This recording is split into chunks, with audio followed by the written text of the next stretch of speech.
네, 안녕하세요, 여러분. 소설을 읽어주는 남자의 정철호입니다. 오늘은 장교 기숙사 4부를 읽어드리겠습니다. 4부. 여름으로 가는 들판에는 푸르스름한 벼들이 고개를 빳빳이 들고 있었다. 머지않아 가을이 오면 고개를 숙이겠지만 지금은 그 젊음을 만끽하는 것 같았다.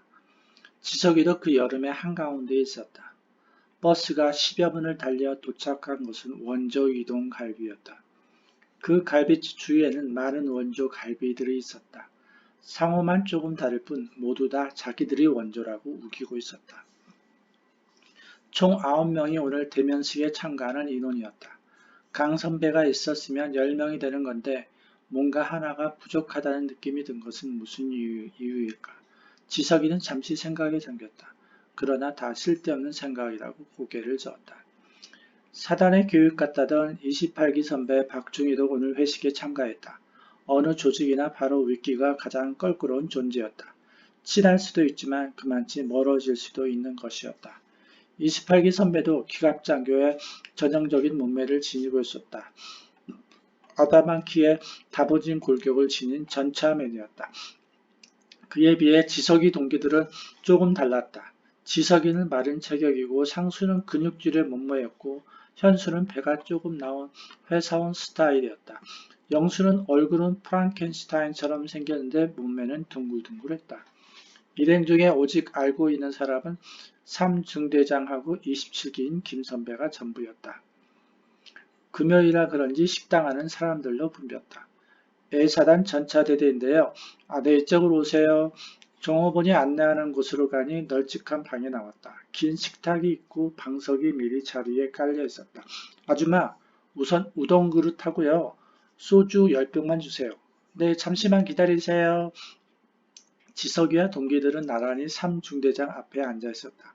자리에 모두 앉자 삼중대장이 자리에서 일어났다. 오늘 우리 후배들이 와서 환영식을 하려고 합니다. 먼저 우리 29기 후배들 자기소개를 잠깐 하지?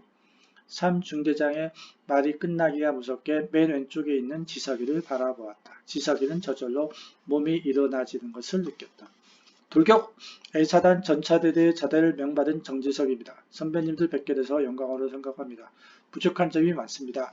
선배님들의 채찍을 달게 받으면서 군대생활 열심히 하겠습니다. 돌격! 지석이의 소개가 끝나자 선배들이 환영의 박수를 쳤다.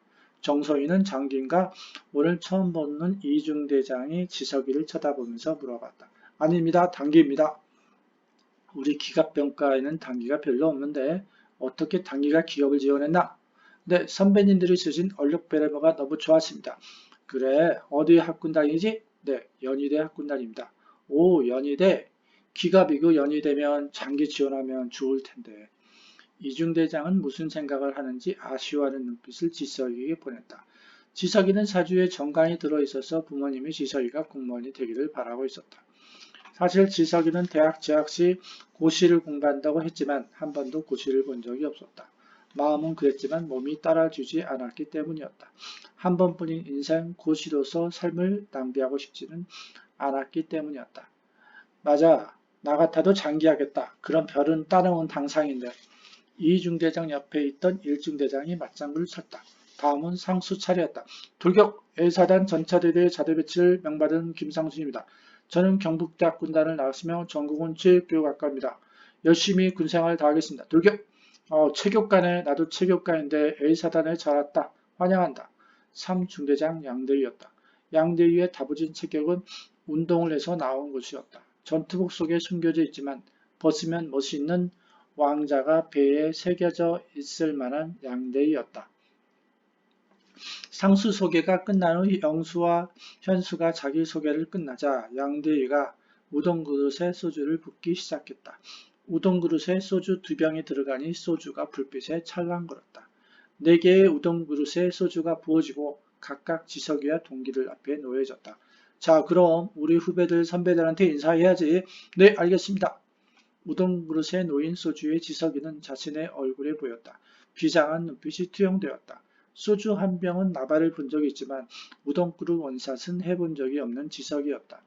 군대 오기 전에 동아리 아르티스트 선배가 자대 가면 신고식 할 때 고생한다고 연습 삼아 밥그릇에 소주를 먹어본 것이 처음이자 마지막이었다.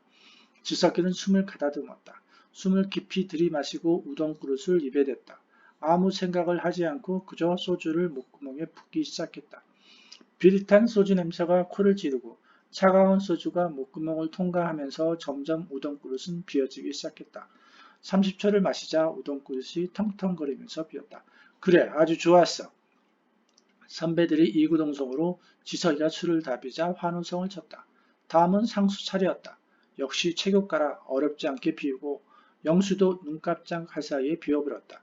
마지막으로 현수 차례였다. 지석이는 불안한 눈빛으로 현수를 쳐다보았다. 우동 그릇을 쥔 현수의 손이 떨리고 있었다. 선배들은 미운 오리 XX인 현수가 우동 그릇을 다 비울 수 있을까 궁금했는지 모두들 현수를 집중해서 보고 있었다.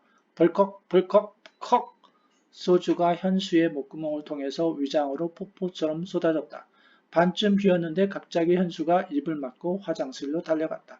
야, 역시 정은이네, 정은. 실망 어린 목소리가 여기저기서 터져나왔다. 혹시나 했더니 역시 나야, 역시 정은이야, 대단해.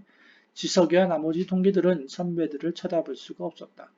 아무리 다른 병과인 정훈이라지만 동기는 동기였다.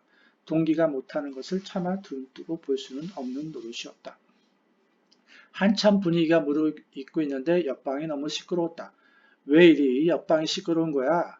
삼중대장이 짜증스러운 듯 미간을 찌푸리면서 말을 했다. 양대위, 옆방은 지금 우리 전차대대 3사와 학사가 이번에 단합돼야 한다고 회식하고 있어. 자기들끼리 잘 놀고 있어. 그래, 어쩐지 시끄럽다고 했더니 역시 기갑이네. 이중대장하고 삼중대장은 동기였다. 25기였다. 그런데 너무 시끄럽다. 좀 조용히 하라고 해봐. 나도 신경 쓰지 마. 그놈들한테 신경 써봤자 피곤해. 야, 너희들도 쟤네들 신경 쓰지 마라. 우리도 선배되자 말하는데 경례도 하지 말고 알았지? 네, 알겠습니다. 지석이는 삼사나 학사장교를 보면 어떻게 할까 고민했었다. 그런데 오늘 선배들이 교통정리를 확실하게 해주어서 하나의 고민을 덜 수가 있었다. 현수가 화장실에서 돌아왔다. 얼마나 토했는지 얼굴이 헬쑥해졌다. 마치 유령을 보는 것 같았다. 선배들은 그런 현수에게 아무런 말도 하지 않았다. 어느 정도 술이 돌자 분위기는 화기애애해졌다. 역시 술은 딱딱한 분위기를 부드럽게 하는 진정제 역할을 했다.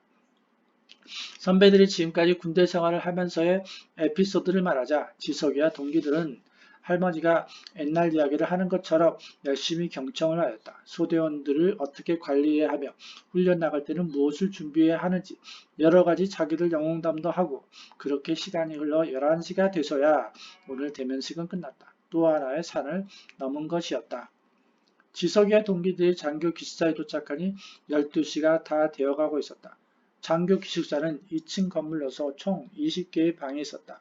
비오키는 영어 그대로 해석하면 독신장교 숙사였다. 이 말은 결혼을 하면 나가 살아야 한다는 의미였다. 지석이는 임시로 201호실을 사용하였고 상수는 202호실을 사용하였다. 영수는 101호실을 쓰고 있었고 102호실은 현수가 묵고 있었다. ROTC 장교 출신이 6개, 3사 출신이 2개, 학사 출신이 2개를 사용하고 있었다. 결혼을 안 한 장교가 묵는 곳이지만 결혼을 하지 않아도 영해에 머무를 수 있었다. 하지만 소위 때는 의무적으로 장교 기숙사에서 거주하는 것이 규칙이 아닌 규칙으로 되어 있었다.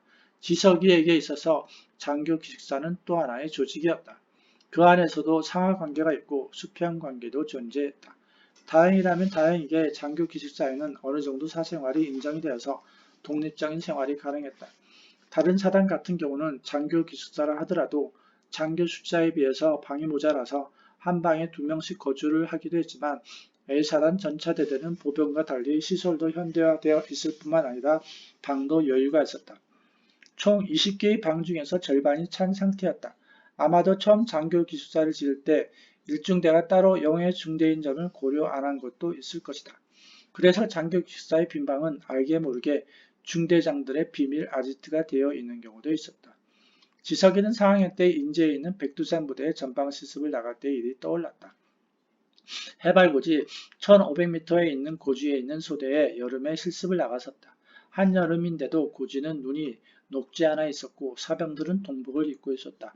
소대장은 따로 장교 기숙사에 거주하는 것이 아니고 사병들이 쓰는 막사에 따로 공간을 만들고 칸막이를 한 곳에서 생활하고 있었다. 열악한 환경 속에서도 국가를 위해서 불철주야 애쓰는 장병들을 보고 지성이는 피상적으로 보이는 대한민국의 현실을 보게 되었다. 분단국가의 서러움도 겪게 되었다. 바로 저 멀리 산 너머에는 같은 민족이면서도 서로 촌뿌리를 겨누는 북한이라는 곳이 있다는 것에 우울하기도 하였다. 산악부대라 뜨거운 물도 사용을 잘 하지 못했다. 당번병이 있어서 소대장만 세수할 정도로 더운 물을 사용할 수 있었다. 반면에 여기 전차대들은 가스가 장교 기숙사에 들어와서 한겨울에도 마음 놓고 더운 물을 쉴 수 있었다. 지석이가 막 잠자리 들어가는데 아래층에 나는 시끄러운 소리에 지석이는 잠을 잘 수 없었다. 아마도 3사와 학사 출신 장교들이 장교 기숙사에 회식을 마치고 이제야 들어온 것 같았다. 지석이는 이불을 뒤집어 쓰고 귀를 막고 잠을 자야만 했다. 잠자리에 드니 모든 것이 평화로웠다. 잠을 잘 때가 하루에서 가장 소중한 시간이라는 것이 요즘에 절실하게 느껴지고 있었다. 몸도 마음도 소금에 절인 듯 숨이 죽고 지석이는 군이라는 현실에서 탈피하고 이상향인 꿈나라의 문을 두드리고 있었다. 네, 오늘은 장교 기숙사 4부를 읽어드렸습니다. 감사합니다.